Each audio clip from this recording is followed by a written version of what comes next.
ونشر الرياح برحمته وبدلنا بالسحور ميدان أرضه والصلاة والسلام على أشرف الأنبياء والمرسلين خاتم النبيين الرسول المصدق المصطفى الأمجد المحمود الأحمد الذي سمي في السماء بأحمد وفي الأرضين بأبي القاسم محمد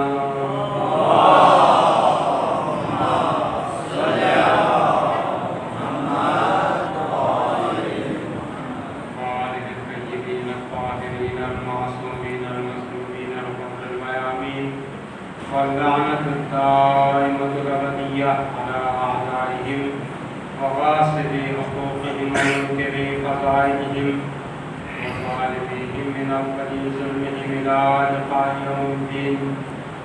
أما بعد فقد قال الله تعالى وتبارك في كتابه المجيد وهو أصدق الصادقين وقوله الحق. بسم الله الرحمن الرحيم. فكيف إذا جئنا من كل أمة بشهيد وجئنا بك على هؤلاء شهيدا.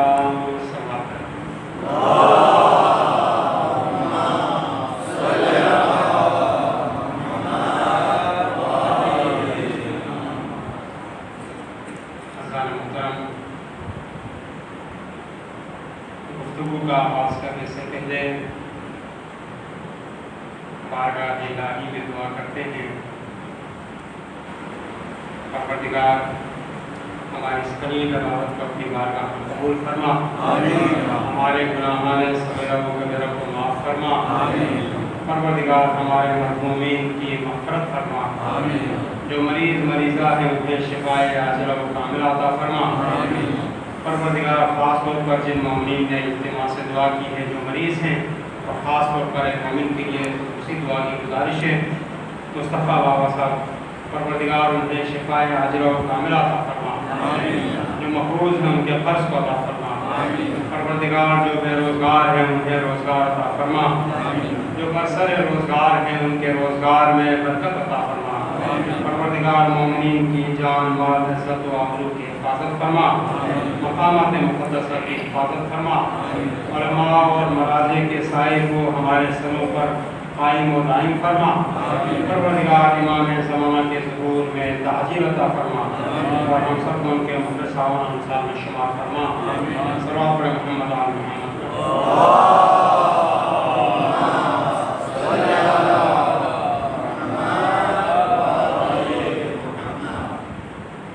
محترم، اپنی گفتگو کے لیے کلام مجید میں سے جس آیہ مجیدہ کو سرنامہ کلام قرار دیا ہے، سورہ نساء آیت نمبر 41 میں پروردگار عالم ارشاد فرماتے ہیں فَكَيْفَ إِذَا جِئْنَا مِنْ كُلِّ أُمَّةٍ بِشَهِيدٍ. وہ کیسا منظر ہوگا جب ہم ہر امت کے ساتھ اس کے گواہ کو بلائیں گے. وَجِئْنَا بِكَ عَلَىٰ هَٰؤُلَاءِ شَهِيدًا. اور اے رسول ان تمام شہیدوں کے اوپر، ان تمام گواہوں کے اوپر ہم آپ کو گواہ بنا کر لائیں گے. وہ کیسا رعب اور دبدبے والا منظر ہوگا جب ہم ہر امت کو اس کے گواہ یعنی اس کے نبی کے ساتھ لائیں گے، کیونکہ ہر امت کا گواہ اس کا نبی ہوتا ہے. اور اس کے بعد پروردگار عالم ارشاد فرماتے ہیں وَجِئْنَا بِكَ عَلَىٰ هَٰؤُلَاءِ شَهِيدًا. اور اے رسول ان تمام انبیاء کے اوپر ہم آپ کو گواہ بنا کر لائیں گے. گواہ کے لیے بھی یہ ضروری ہے کہ انسان پہلے موجود ہو، اس گواہ کو پہلے موجود ہونا چاہیے، اور اس کے ساتھ ساتھ اس گواہ کے اندر شعور ہونا چاہیے. اگر شعور نہ ہو تو اس کی گواہی قابل قبول نہیں ہے۔ تو عزیزان محترم، ہم ذرا اس آیت کی طرف آتے ہیں۔ پروردگار عالم نے تمام انبیاء کے اوپر سرور کائنات کو گواہ بنایا ہے، ان کی نبوت کے اوپر گواہ ہے، ان کی نبوت کی شاہد ہے۔ تو سوال یہ پیدا ہوتا ہے، جب پروردگار عالم ان تمام انبیاء کو نبوت عطا کر رہے تھے تو کیا اس وقت رسول خاتم موجود تھے تاکہ وہ ان کی نبوت کے اوپر گواہی دے دیں؟ تو عزیزان محترم، سرور کائنات کا یہ ارشاد گرامی ہے، کنت نبیا والآدم بین الماء والطین، میں اس وقت بھی نبی تھا جب آدم مٹی اور پانی کے درمیان تھا۔ عزیزان محترم، رسول گرامی اس وقت بھی نبی تھے جب آدم کے اندر روح اللہ نے نہیں پھونکی تھی، آدم ابھی انسانی شکل میں موجود نہیں تھا۔ رسول گرامی ارشاد فرماتے ہیں، کنت نبیہ، میں اس وقت بھی نبی تھا، صرف تھا نہیں میں بلکہ میں نبی تھا۔ ایک مرتبہ انسان کا وجود ہوتا ہے، ایک مرتبہ اس کی نبوت بھی ساتھ ہوتی ہے۔ سرور کائنات ارشاد فرماتے ہیں کہ کنت نبیہ والآدم بین الماء والطین، میں اس وقت بھی نبی تھا جب آدم پانی اور مٹی کے درمیان تھا۔ اسی لیے تمام انبیاء کو اللہ نے ان کے سامنے خلق کیا ہے، اور اللہ نے جب ان کو نبوت عطا کی ہے اس وقت سرور کائنات ان تمام انبیاء کو دیکھ رہے تھے۔ محمد وآل محمد صلی اللہ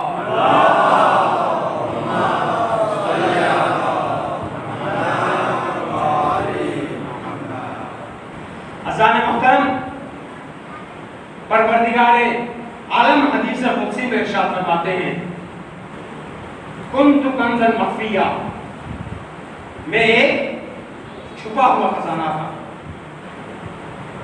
کنت کنزا مخفیہ فاحببت ان اعرف، میں نے چاہا کہ میں پہچانا چاہوں۔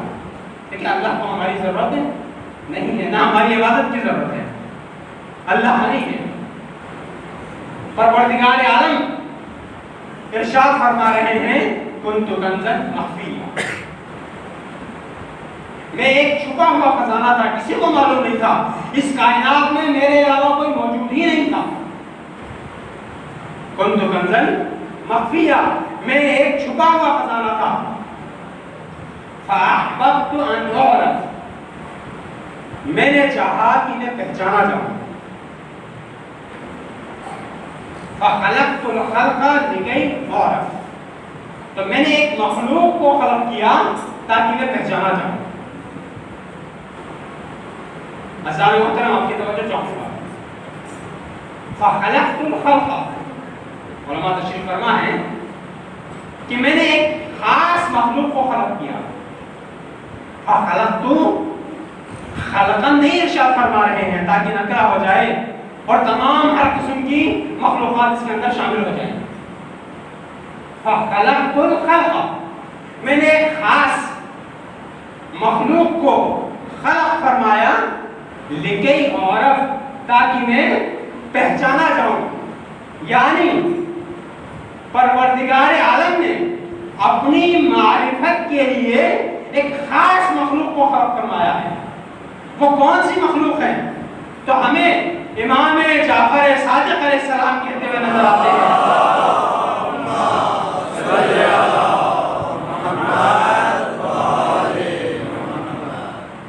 ارشاد فرماتے ہیں، بنا عبد اللہ، ہمارے ذریعے سے اللہ کی عبادت کی گئی۔ جب ہم نہیں تھے تو اللہ کی عبادت بھی نہیں تھی، اللہ کی عبادت کرنے والا کوئی نہیں تھا۔ بنا عبد اللہ، ہمارے ذریعے سے اللہ کی عبادت کی گئی۔ وَبِنَا عُرِفَ اللَّهُ، اور ہمارے ذریعے سے اللہ کی معرفت کی گئی۔ معرفت کا پہلا ذریعہ، اللہ کی معرفت کا پہلا ذریعہ محمد و آل محمد ہے۔ بنا عرف اللہ، ہمارے ذریعے اللہ کو پہچانا گیا، وبنا وحد اللہ تعالی، اور ہمارے ذریعے سے اللہ کی وحدانیت کو پہچانا گیا۔ تو عزیزان محترم، یعنی اگر آل محمد نہ ہوتے تو اللہ کی معرفت نہ ہوتی، اگر آل محمد نہ ہوتے تو اللہ کی عبادت نہ ہوتی، اگر محمد و آل محمد نہ ہوتے تو اللہ کی وحدانیت کا اقرار کرنے والا کوئی نہیں تھا۔ یہ بعید نہیں ہے، کیونکہ پروردگار عالم نے یہ وہ ہستیاں ہیں جن کی خاطر اس پوری کائنات کو خلق کیا ہے۔ آپ اکثر حدیث قصہ میں پڑھتے ہیں، پروردگار عالم اپنے ملائکہ کو مخاطب کر کے فرماتا ہے، یا ملائکتی و یا سکان السماوات، اے میرے ملائکہ اور اے اہل آسمان، آسمان میں رہنے والے، انی ما خلقت السماء مبنیۃ ولا ارضا مدحیۃ ولا قمرا منیرا ولا شمسا مضیۃ ولا فلکا یدور ولا بحرا یجری ولا فلکا یسری الا فی محبتی ہؤلاء الخمسۃ الذین تحت الکساء۔ اے میرے ملائکہ،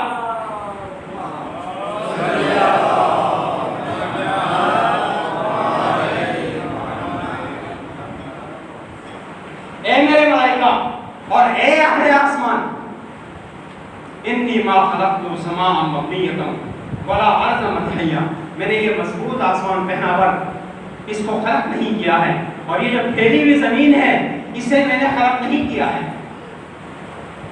ولا قمر منیرا، اور یہ جو روشن چاند ہے اسے میں نے خلق نہیں کیا ہے، ولا شمس مضیٰ، اور یہ جو چمکتا ہوا سورج ہے اسے خلق نہیں کیا ہے، ولا فلک یدور، اور یہ جو سیارے گردش میں ہیں افلاک انہیں بھی خلق نہیں کیا ہے، ولا بحر یجری، اور یہ جو تھلکتا ہوا سمندر ہے اسے بھی میں نے خلق نہیں کیا ہے، اور اس کے اوپر چلنے والی کشتیوں کو بھی میں نے خلق نہیں کیا ہے۔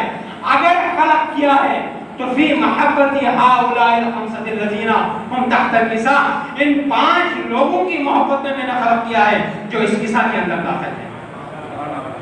سلوات پڑھے محمد آل محمد پر۔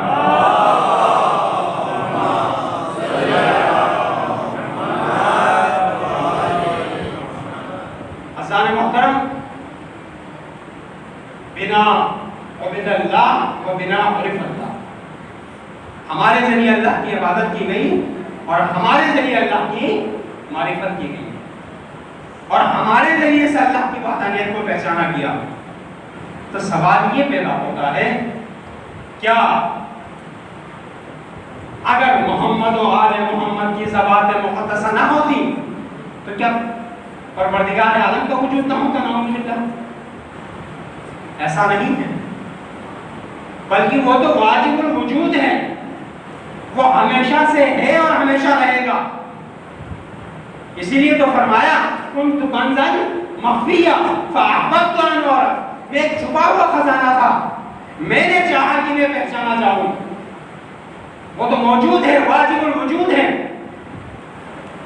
ایک واجب الوجود ہوتا ہے، ایک ممکن الوجود ہوتا ہے، اور ایک ممتنع الوجود ہوتا ہے۔ علماء تشریف فرما ہے، واجب الوجود صرف ایک ذات ہے جو اللہ کی ذات ہے، جو ہمیشہ سے تھا اور ہمیشہ رہے گا، اور ایک ممکن الوجود ہے، کائنات کے اندر موجود تمام مخلوقات ممکن الوجود ہے، یعنی ان کے ہونے یا نہ ہونے سے اللہ کی ذات کو کوئی فرق پڑنے والا نہیں ہے، اس کائنات کے لیے کوئی فرق پڑنے والا نہیں ہے، بلکہ یہ پوری کائنات ہی اگر نہ ہو تو اللہ کی ذات کے لیے کوئی فرق پڑنے والا نہیں ہے، ممکن الوجود ہے۔ اور ایک ہے ممتنع الوجود، یعنی جس کا ہونا ممکن ہے، جو نہیں ہو سکتا ہے۔ مثلا اللہ کا شریک، اس کائنات کے اندر کوئی دوسرا خدا، وہ ممتنع الوجود ہے، لہذا وہ نہیں ہو سکتے، لیکن یہ آل محمد کی شان ہے، انہوں نے اپنے کردار کے ذریعے سے اپنے آپ کو اتنا بلند کر دیا اتنا بلند کر دیا کہ قرآن مجید میں ارشاد ہوتا ہے فَكَانَ قَابَ قَوْسَيْنِ أَوْ أَدْنَىٰ، یعنی رسول گرامی کی ذات وہ ہے، ان کا مرتبہ اتنا بلند ہے کہ عرش الہی کے نزدیک ہو جاتے ہیں، قرب الہی حاصل کرتے ہیں، یہاں تک کہ 2 کمان یا اس سے بھی کم کا فاصلہ رہ جاتا ہے۔ صلوات پڑھیں محمد آل محمد پر۔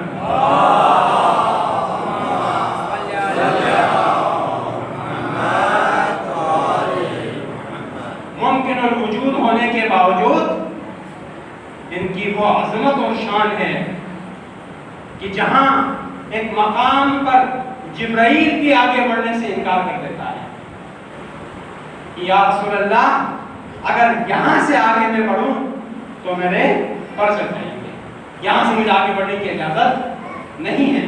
لیکن ختمی مرتبت کی شان اور ان کی منزلت یہ ہے کہ وہ اتنا آگے بڑھ جاتے ہیں، ان کا مقام اتنا عرفہ ہے، اتنا بلند ہے کہ فَكَانَ قَابَ قَوْسَيْنِ أَوْ أَدْنَىٰ، کہ وہ 2 کوس یا اس سے بھی کم کا فاصلہ رہ جاتا ہے۔ صلوات پڑھیں محمد آل محمد پر۔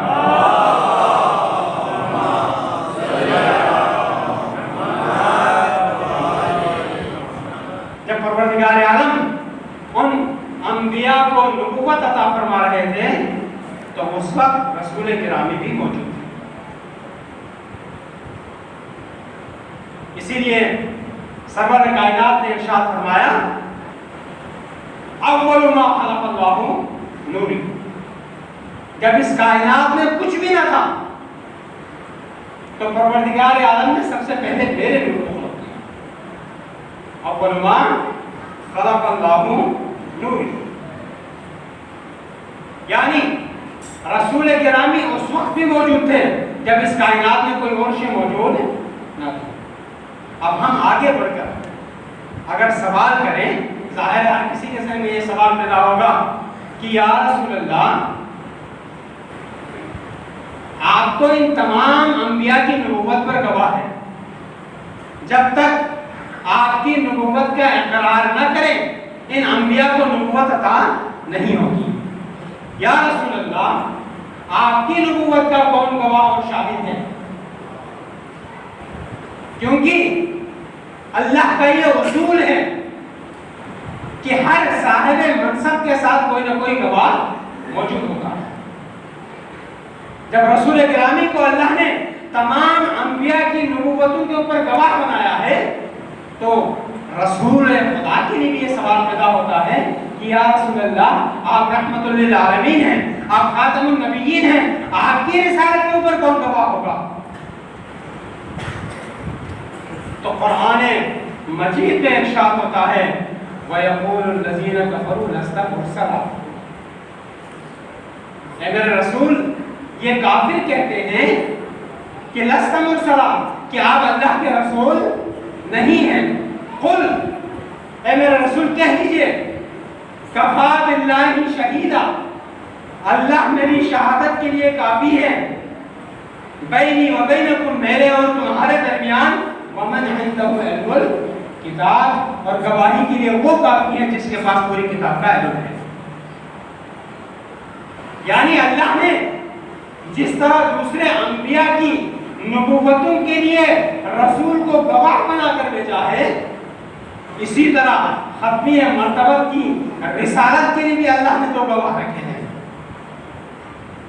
ایک اللہ نے اپنی ذات کو رکھا ہے جس سے بڑا کوئی شاہد نہیں ہو سکتا، اور دوسرا اس ہستی کو گواہ کے طور پر رکھا ہے جس کے پاس پوری کتاب کا علم۔ عزیزان محترم، سعسعہ بن سوہن مولا کائنات کے ایک صحابی ہیں۔ انہوں نے ایک مرتبہ مولا کائنات سے کہا کہ مولا آپ کے فضائل ہمارے نزدیک پہنچ جاتا ہے انگنت، لیکن آپ کے نزدیک آپ کی کون سی فضیلت سب سے زیادہ ہے؟ یعنی آپ کے نزدیک اپنی کون سی فضیلت سب سے زیادہ ہے؟ تو مولا نے فرمایا کہ میری فضیلت کے لیے یہ بات کافی ہے کہ پروردگار عالم نے اپنے ساتھ اپنے رسول کی رسالت کا گواہ بنایا ہے۔ صلوات پڑھیں محمد آل محمد پر۔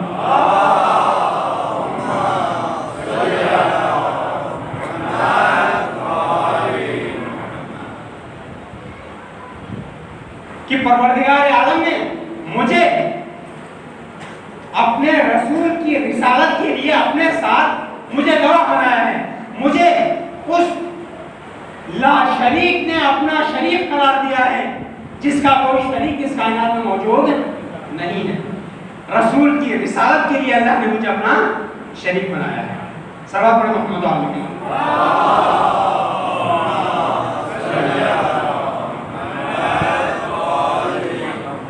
اب سوال یہ پیدا ہوتا ہے، ہمارے نظریے کے مطابق سرور کائنات جب سے خلق ہوئے ہیں تب سے نبی ہیں، یہ ہمارا عقیدہ ہے۔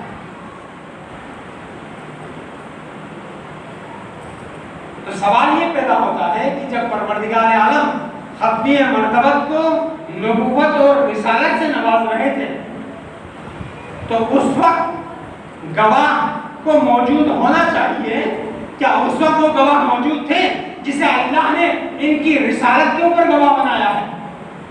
تو عزیزان محترم، سرور کائنات یہ کہتے ہوئے نظر آئیں گے کہ اللہ نے سب سے پہلے میرے نور کو خلق کیا، اول ما خلق اللہ نوری وانا وعلی من نور واحد، اور میں اور علی ایک ہی نور سے ہیں، میں اور علی الگ الگ نور سے نہیں ہیں، یعنی جب سے ختمی مرتبہ موجود ہیں تب سے مولا کائنات بھی اس کائنات کے اندر موجود ہے۔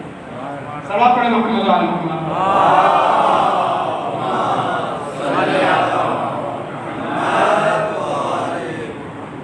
مولا کائنات کی یہ شان ہے کہ پروردگار عالم نے انہیں پوری کتاب کا علم عطا فرمایا ہے۔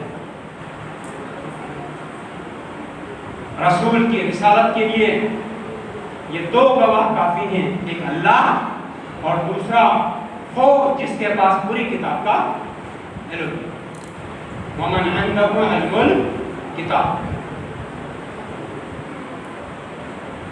علماء کی محفل ہے، یہاں جو الکتاب کے اوپر الف لام لگا ہے یہ الف لام جنس ہے،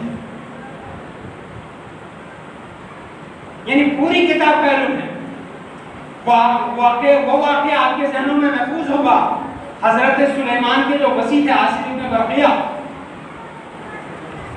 ان کے پاس کتاب کا تھوڑا سا علم تھا۔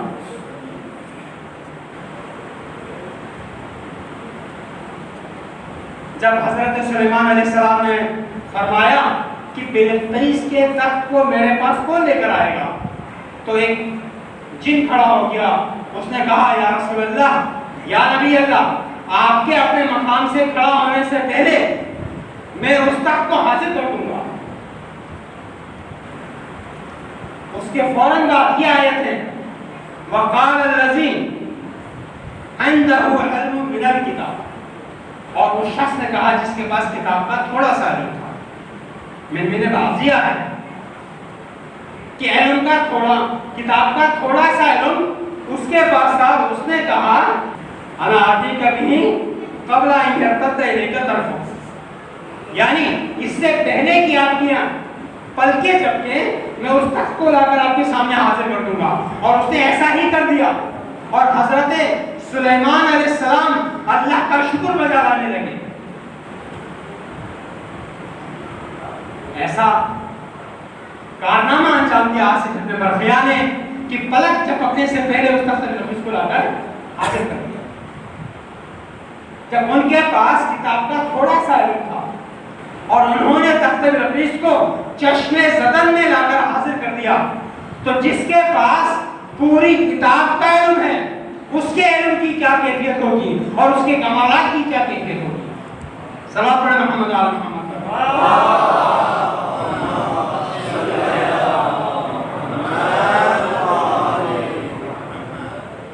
حسان محترم، یہاں پر مولا کائنات کا ایک جملہ آپ کے سامنے نقل کر لوں۔ امام نے فرمایا تھا کہ سلونی سلونی قبل ان تفتنونی، مجھ سے جو سوال کرنا چاہو سوال کرو، اس سے پہلے کہ میں تمہارے درمیان نہ رہوں۔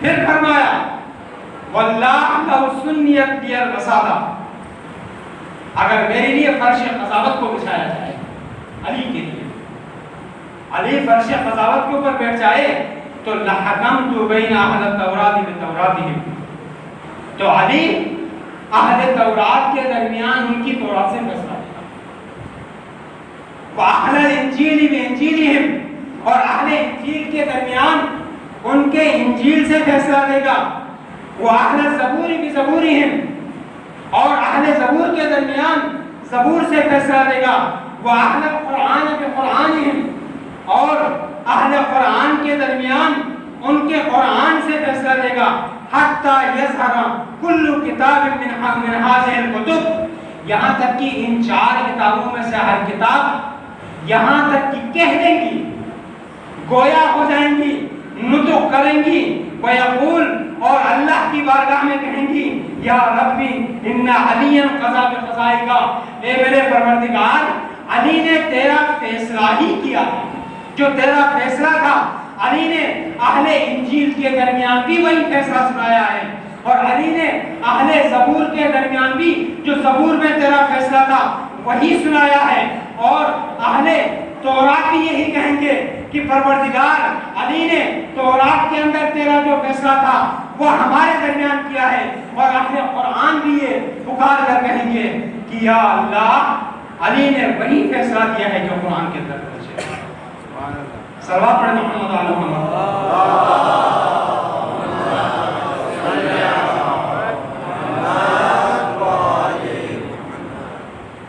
عزیزان محترم، پروردگار عالم نے جب تمام انبیاء کو نبوت عطا کی، اس وقت ان تمام انبیاء سے ایک عہد اور میثاق کیا، ایک وعدہ لیا ہے ان سے۔ وہ کیسا وعدہ ہے؟ وَإِذْ أَخَذَ اللَّهُ مِيثَاقَ النَّبِيِّينَ، اللہ نے نبیوں سے میثاق اور عہد لیا ہے۔ لَمَّا آتَيْتُكُم مِّن كِتَابٍ وَحِكْمَةٍ، جب میں تمہیں کتاب اور حکمت عطا کر رہا ہوں، ثُمَّ جَاءَكُمْ رَسُولٌ مُصَدِّقٌ لِمَا مَعَكُمْ، پھر اس کے بعد ایک ایسا رسول آئے گا جو تمہیں کتاب اور حکمت دی ہے اس کی تصدیق کرنے والا، تمہارے بعد ایک رسول آئے گا جو اس کتاب اور حکمت کی تصدیق کرے گا۔ لَتُؤْمِنُنَّ بِهِ، اس صورت میں تم تمام انبیاء پر لازم ہے کہ تم اس رسول کے اوپر ایمان لے آنا، تمام انبیاء کے لیے لازمی قرار دیا ہے کہ اس رسول کے اوپر ایمان لے آنا، وَلَتَنْصُرُنَّهُ، اور اس کی مدد کرنا۔ قَالَ أَقْرَرْتُمْ وَأَخَذْتُمْ عَلَىٰ ذَٰلِكُمْ إِصْرِي، کیا تم اس بات کا اقرار کرتے ہو کہ تم اس رسول پر ایمان لے کر آؤ گے اور اس کی مدد کرو گے؟ یعنی جو رسول تمہاری نبوت کا گواہ ہوگا اس کے اوپر ایمان لانا تمہارے لیے ضروری ہے، اور جس نبی کو تمہاری نبوت کے اوپر ہم نے گواہ بنا کر بھیجا ہے اس کی مدد کرنا تمہارے لیے لازمی ہے، اور اللہ اقرار لے رہا ہے، کیا تم ان کی مدد کرو گے؟ کیا تم اس بات کے اوپر ایمان رکھتے ہو؟ قالوا اقررنا، تمام انبیاء یکزباں ہو کر کہیں گے اقررنا، پروردگار ہم اس بات کا اقرار کرتے ہیں، ہم اس کے اوپر ایمان بھی لائیں گے اور ہم اس کی مدد بھی کریں گے۔ قال، پروردگار عالم نے ارشاد فرمایا فاشهدوا وانا معكم من الشاهدين، تم بھی گواہ رہنا اور تمہارے ساتھ ساتھ میں بھی اس بات پر گواہ رہوں گا۔ یعنی تمہارے لیے ضروری ہے کہ سب سے پہلے اپنے گواہ کے اوپر ایمان لے کر آؤ اور اس کا اقرار کرنا تمہارے لیے ضروری ہے۔ بس وقت کافی آ چکا ہے، آپ کی سماعت کو تمام کرنے والا ہوں۔ یعنی جو تمہارا گواہ ہے اس کے اوپر تمہیں ایمان لانا بہت ضروری ہے اور اس کی نصرت کرنا بھی تمہارے لیے ضروری ہے، زبان سے اقرار کرنا ضروری ہے۔ اگر اس کی نبوت کا اقرار نہیں کرو گے، اس کے اوپر ایمان نہیں لاؤ گے، تو تمہاری نبوتیں تمہارے پاس نہیں رہیں گی، کیونکہ وہ تمہارا شاہد ہے۔ پروردگار عالم نے وَجِئْنَا بِكَ عَلَىٰ هَٰؤُلَاءِ شَهِيدًا، اللہ نے تمہیں ان سب کے اوپر گواہ بنایا، ان کی نبوتوں کے اوپر گواہ بنایا ہے، لہذا اس کے اوپر ایمان لانا ضروری ہے۔ تو عزیزان محترم، ہمیں ایک اور مورد نظر آتا ہے، ایک اور مرحلہ نظر آتا ہے جہاں پر ایک پیغام کو پہنچانے کے لیے اپنے رسول کی طرف اللہ وحی نازل فرماتا ہے۔ یا ایھا الرسول بلغ ما انزل الیک من ربک، اے میرے رسول تمہاری طرف جو پہنچایا جا چکا ہے تم اسے پہنچا دو۔ وَإِن لَمْ تَفْعَلْ فَمَا بَلَّغْتَ رِسَالَتَهُ، اگر تم نے اس پیغام کو نہیں پہنچایا تو گویا تم نے کار رسالت انجام نہیں دیا۔ عزیزان محترم، صرف ولایت علی کا مسئلہ نہیں ہے بلکہ رسالت کے گواہ کا مسئلہ ہے۔ جب تک رسول اپنے گواہ کا اقرار نہیں کرتے، سب کے سامنے اس کو عیا نہیں کرتے، اس وقت تک رسول کی رسالت خطرے میں ہوتی ہے۔ صلوات پڑھیں محمد و آل محمد۔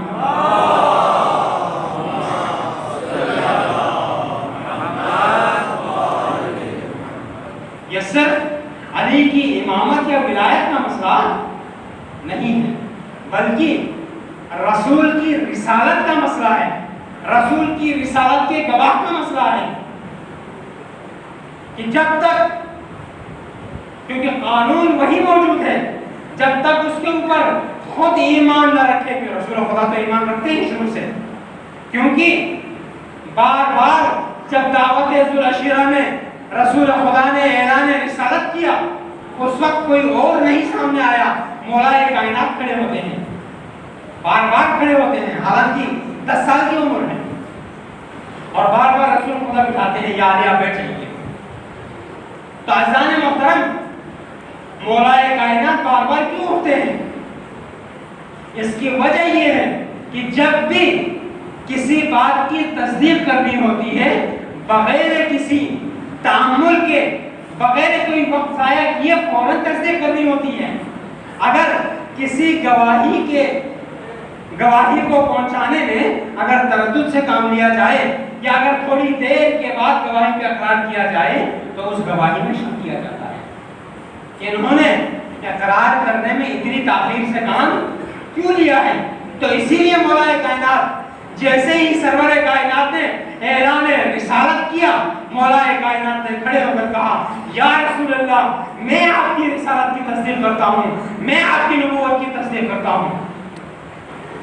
اور اس وقت سرور کائنات نے فرمایا، اے لوگوں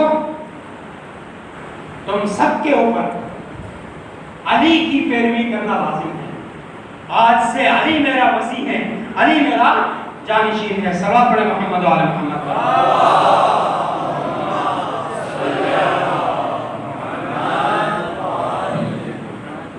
عزیزان محترم، یہ دین الہی کا معاملہ ہے،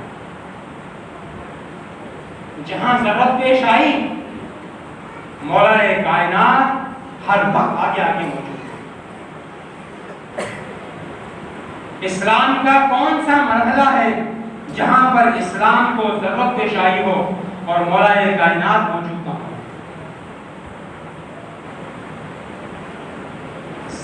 اسلام کے ہر کڑے وقت میں، ہر مشکل مرحلے میں مولا کائنات سامنے رہے۔ یہ صرف مولا کائنات ہی نہیں ہے بلکہ آل محمد نے ہمیشہ دین الہی کا دفاع کیا ہے۔ بس آپ کی سماعت کو تمام کرتا ہوں، آل محمد نے ہمیشہ سے دین الہی کا دفاع کیا ہے۔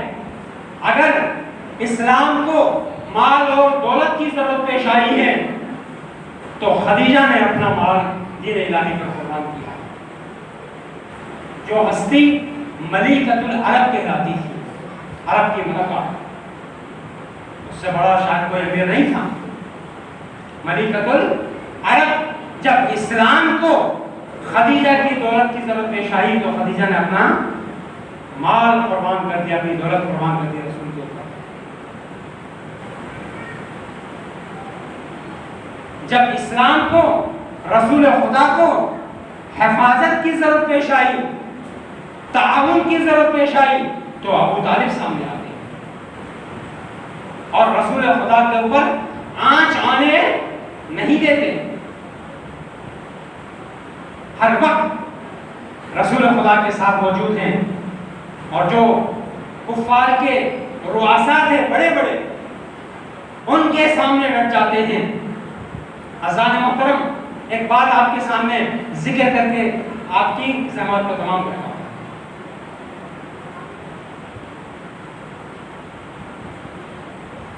کفار کے رؤساء خاص طور پر ابو سفیان، انہوں نے رسول خدا کے پیچھے بچوں کو لگا دیا کہ انہیں پاگل کہو، کیونکہ یہ پاگل ہیں، نعوذ باللہ، مجنون ہیں، شاعر ہیں، اور انہیں پتھر مارو تاکہ یہ تبلیغ رسالت کا کام انجام نہ دے سکے۔ ایک مرتبہ حضرت ابو طالب علیہ السلام کفار کی رؤساء کے پاس جاتے ہیں جہاں سب سے آگے ابو سفیان موجود ہے۔ ابو طالب فرماتے ہیں، ابو سفیان تمہارے بچے میرے بھتیجے کو تنگ کر رہے ہیں، ان کو پتھر مار رہے ہیں۔ ابو سفیان کہتا ہے، ابو طالب بچوں کا مسئلہ ہے، بچوں میں رہنے دو، اسے بڑوں کے درمیان لانے کی کیا ضرورت ہے؟ بچے ہیں، بچوں نے پتھر مارے ہیں۔ تو ابو طالب ارشاد فرماتے ہیں کہ یاد رکھنا، خیال رکھنا، بچے میرے گھر میں بھی ہیں۔ اور ابو طالب وہاں سے اٹھ کر آ جاتے ہیں اور حضرت علی علیہ السلام سے فرماتے ہیں کہ یا علی، اب تم اپنے بھائی محمد رسول اللہ کے ساتھ ساتھ جانا، اگر کوئی پتھر مارے تو رسول کو نہیں لگنا چاہیے، وہ پتھر تم اپنے سامنے اپنے اوپر برداشت کر دو، وہ پتھر تم کھا لینا، محمد کو کوئی پتھر نہ لگے، کوئی کنکری محمد کو نہ لگے، محمد کو کوئی اذیت نہ ہو، چاہے کچھ بھی ہو جائے۔ ایک مرتبہ مولا کائنات ختمی مرتبت کے ساتھ ساتھ چلتے ہیں اور مکے کے بچوں کو کیونکہ سکھایا ہوا ہے، نہیں معلوم انہیں کیا کیا لالچ دیا گیا ہوگا۔ ایک مرتبہ آگے بڑھتے ہیں پتھر مارنے کے لیے، سب سے پہلے پتھر علی کا، رسول کو لگنے نہیں دیتا۔ جب دوسرا پتھر آتا ہے تو علی آگے بڑھتے ہیں اور اس کی کلائی کو پکڑ لیتے ہیں، اور جب کلائی کو چھوڑتے ہیں تو اس وقت وہ کلائی ٹوٹی ہوئی ہوتی ہے، وہ کلائی محفوظ نہیں ہوتی۔ تو یہ ہے مولا علی۔ اور اگر کوئی اور آگے بڑھتا ہے تو علی اور آگے بڑھ کر اسے دیوار پہ دے مارتے ہیں، یہاں تک کہ مکے کے سارے بچے زخمی ہو جاتے ہیں پتھر مارنے والے۔ مکے والے سب اٹھ کر ابو سفیان کے پاس آتے ہیں، ابو سفیان ہمارے بچوں کا کیا حال ہو گیا ہے، علی نے ہمارے بچوں کا کیا حال کر دیا ہے۔ ایک مرتبہ سب مل کر ابو سفیان کہتا ہے چلو میرے ساتھ، حضرت ابو طالب کے پاس آتے ہیں۔ آپ نے پوچھا ابو سفیان کیا ہوا، کیوں ہم آئے، کیسے آنا ہوا؟ تو وہ کہتا ہے کہ آپ کے بچے نے ہمارے سارے بچوں کو زخمی کر دیا ہے، سب کو مار کر لہو لہان کر دیا ہے۔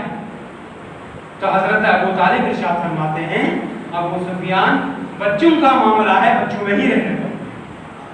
میں نے پہلے کہا تھا کہ بچے ہمارے پاس بھی ہیں، بعد میں شکوہ نہ کرنا۔ صلوات پڑھیں محمد علی محمد۔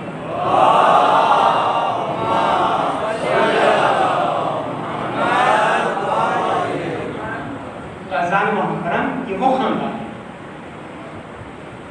جہاں مال و دولت کی ضرورت پیش آتی ہے تو حضرت خدیجہ سامنے آتی ہے، جہاں حمایت کی ضرورت ہوتی ہے وہاں ابو طالب سامنے آ جاتا ہے۔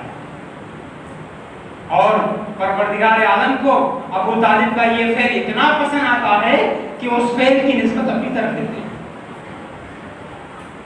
کہ اللہ نے تمہیں غنی کر دیا اور اللہ نے تمہاری حمایت کر دی۔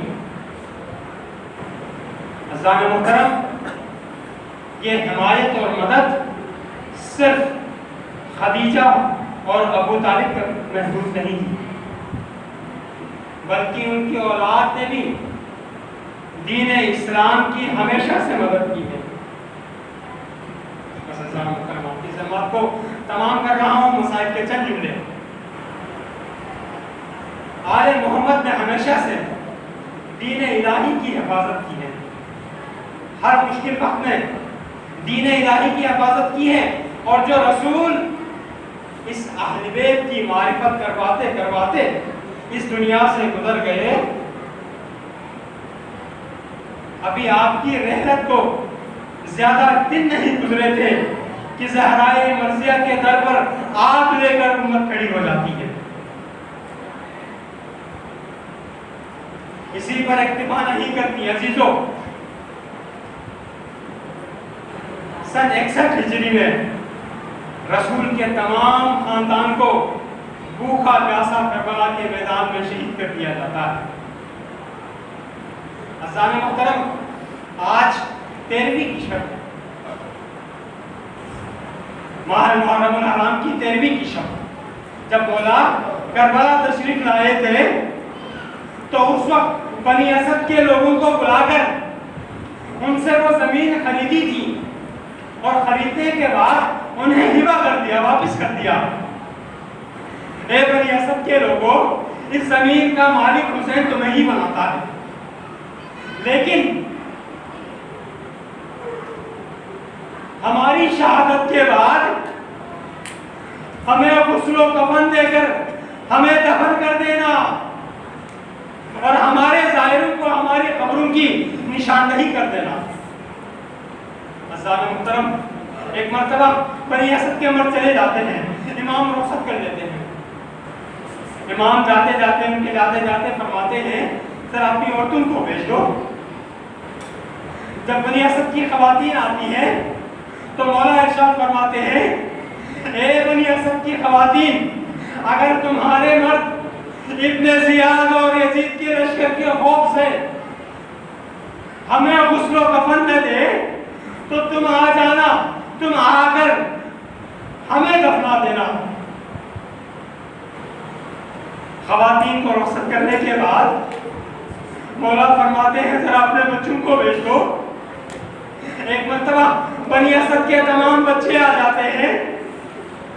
امام فرماتے ہیں، بچوں، اگر تمہارے والدین فوج یزید اور ابن زیاد کے خوف سے ہماری تدفین نہ کرے، ہمیں غسل و کفن نہ دے، تو تم کھیلتے کھیلتے آ جانا اور ہماری میتوں کے اوپر مٹی ڈال دینا۔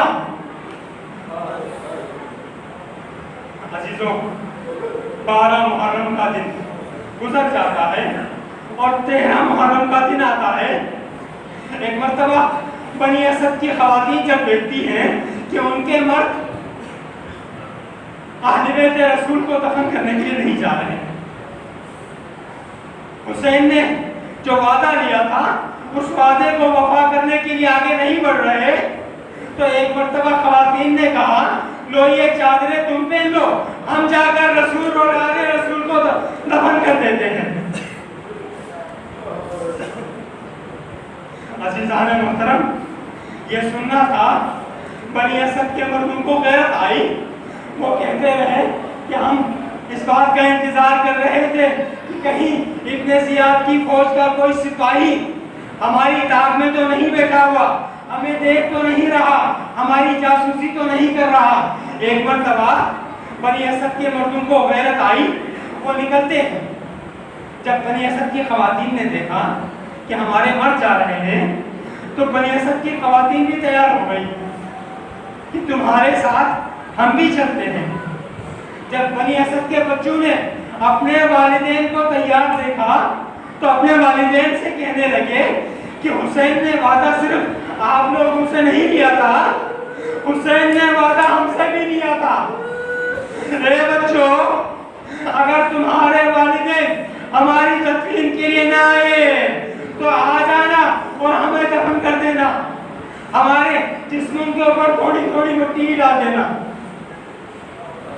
ایک مرتبہ تمام بنی اسد کے لوگ آگے آتے ہیں، نکلتے ہیں، اور آج بھی وہ منظر آپ کو نظر آئے گا کربلا میں، جو کربلا میں عاشور کے وقت ہوتے ہیں وہ یہ منظر دیکھتے ہیں کہ بنی اسد کے لوگ بیلچے اپنے کاندھوں پر رکھ کر حسین اور آل حسین کی تدفین کے لیے آ رہے ہوتے ہیں یا حسین کی ستائے بلند کر رہے ہوتے ہیں۔ عزیزوں ایک مرتبہ بنی اسد کے لوگ میدان کربلا میں پہنچ جاتے ہیں، گودال قتلگاہ میں پہنچ جاتے ہیں، تمام شہداء موجود ہیں، لیکن ان شہداء کو کیسے دفن کیا جائے، کون سا لاشا کس کا ہے نہیں معلوم۔ عزیزوں لاش کی پہچان دو ہی چیزوں سے ہو سکتی ہے، یا تو چہرے کے ذریعے سے اس کی شناخت ہو سکتی ہے، یا لباس کے ذریعے ان کی شناخت ہو سکتی ہے، لیکن سلام ہو ہمارا کربلا کے شہیدوں پر، نہ ان کے جسموں پر ان کے سر موجود تھے، نہ ان کے بدن پر ان کا لباس موجود تھا۔ حیران و پریشان کھڑے ہیں۔ ایک مرتبہ دیکھا کوفے کی طرف سے ایک جوان آ رہا ہے جس کے ہاتھوں میں ہتھکڑیاں بندھی ہوئی ہیں، جس کے پیروں میں بیڑیاں ہیں، جس کے گلے میں خاردار توپ ہے۔ ایسا قیدی آتا ہے۔ ایک مرتبہ وہ قیدی اونٹ سے اترتا ہے اور باعجاز امامت تشریف لاتے ہیں امام زین العابدین علیہ السلام، اور ہاتھوں کی ہتھکڑیاں کھل جاتی ہیں، پیروں کی بیڑیاں بھی کھل جاتی ہیں۔ عزیزوں لیکن گلے کا توپ نہیں اترتا، گلے کا توپ صرف دربار یزید میں جب آپ کو آزاد کیا جا رہا تھا تب کھلتا ہے۔ وہ بھی کیسے کھلتا ہے، کھولنے کی کوشش کرتے ہیں لیکن وہ توپ نہیں کھل رہا ہوتا۔ ایک مرتبہ اسے کاٹنے کی ضرورت پیش آتی ہے، جب اس توپ کو کاٹا جاتا ہے تو مولا کی کھال بھی اس توپ کے ساتھ ہی نکل آتی ہے۔ ایک مرتبہ مولا تشریف لاتے ہیں اور کریا کرتے ہوئے بنی اسد کے لوگ پریشان ہیں۔ مولا فرماتے ہیں پریشان کیوں ہو؟ انہوں نے کہا ہم تدفین کریں تو کیسے کریں؟ مولا کون ہے، صحابی کون ہے، غلام کون ہے، ہمیں نہیں معلوم۔ ایک مرتبہ مولا نے فرمایا میں تمہیں بتلائے دیتا ہوں کہ یہ کس کس کا لاشا ہے۔ یہ حبیب ابن مظاہر کا لاشا ہے، یہ مسلم ابن اوسجہ کا لاشا ہے، یہ بریر احمدانی کا لاشا ہے۔ عزیزوں ایک ایک کرتے ہوئے تمام شہداء کی پہچان کرائی۔ ایک مرتبہ مولا ایک ایسے لاشے کے پاس پہنچاتے ہیں جو بکھرا ہوا تھا، ان ٹکڑوں کو سنبھالتے ہوئے سر پکڑ کر بیٹھ جاتے ہیں، گریہ فرماتے ہیں۔ پوچھنے والے نے پوچھا یہ کس کا لاشا ہے؟ امام نے فرمایا تمہیں نظر نہیں آتا، یہ میرے بھائی قاسم ابن حسن کا لاشا ہے۔ عزیزوں ایک مرتبہ قاسم کو بھی دفنایا گیا اور ایک اور لاشا سامنے آیا۔ مولا اپنا جگر تھام کر اس لاشے کے پاس بیٹھ جاتے ہیں۔ بنی اسد کے سردار نے کہا یہ کس کا لاشا ہے؟ امام نے کہا تمہیں نظر نہیں آ رہا، اس کے سینے میں برچی کا پھل ابھی تک پھنسا ہوا ہے، یہ میرے بھائی علی اکبر کا لاشا ہے۔ عزیزوں ایک مرتبہ اور آگے بڑھتے ہیں اور ایک اور لاشے کے پاس پہنچتے ہیں جن کے اجزاء کو مولا اپنے ہاتھوں سے چن رہے ہوتے ہیں۔ ایک چٹائی کے اوپر